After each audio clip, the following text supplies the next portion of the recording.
Effectivement, Bouygues Telecom, c'est pas si petit que ça. C'est 5,4 milliards de chiffre d'affaires, c'est 2,7 milliards d'achats.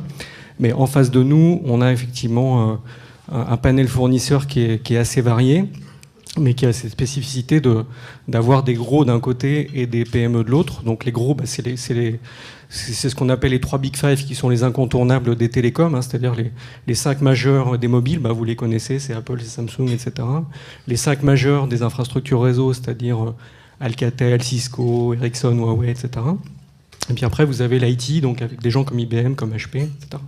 Bon, et donc ces gens-là sont effectivement incontournables, mais ça ne nous empêche pas d'avoir une relation effectivement stratégique avec eux et de faire en sorte qu'on arrive à capter le meilleur de leurs propositions, soit sous forme de partenariat d'exclusivité pour lancer une offre, soit sous forme de lancement de produits, comme on a pu le faire sur la B-Box avec Samsung. Hein.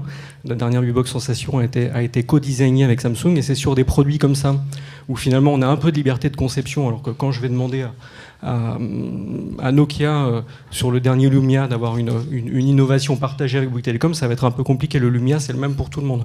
C'est pas vrai sur les box. Sur les box, il y a une course à l'innovation, mais qui est très positive, hein, qui est très favorable pour le client final.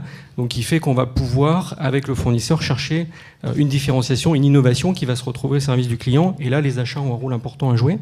On va travailler avec le fournisseur en amont, on travaille avec nos prescripteurs pour obtenir le meilleur de Samsung. Donc, oui, c'est possible, même avec des gros fournisseurs en face de nous, d'avoir une relation dans laquelle on tire notre épingle du jeu.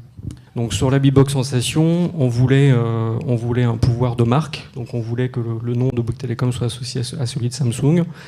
On voulait du time to market, on voulait un engagement très fort du fournisseur sur un delivery, et puis on voulait un pouvoir de R&D, une puissance de R&D. Donc on est allé chercher chez Samsung.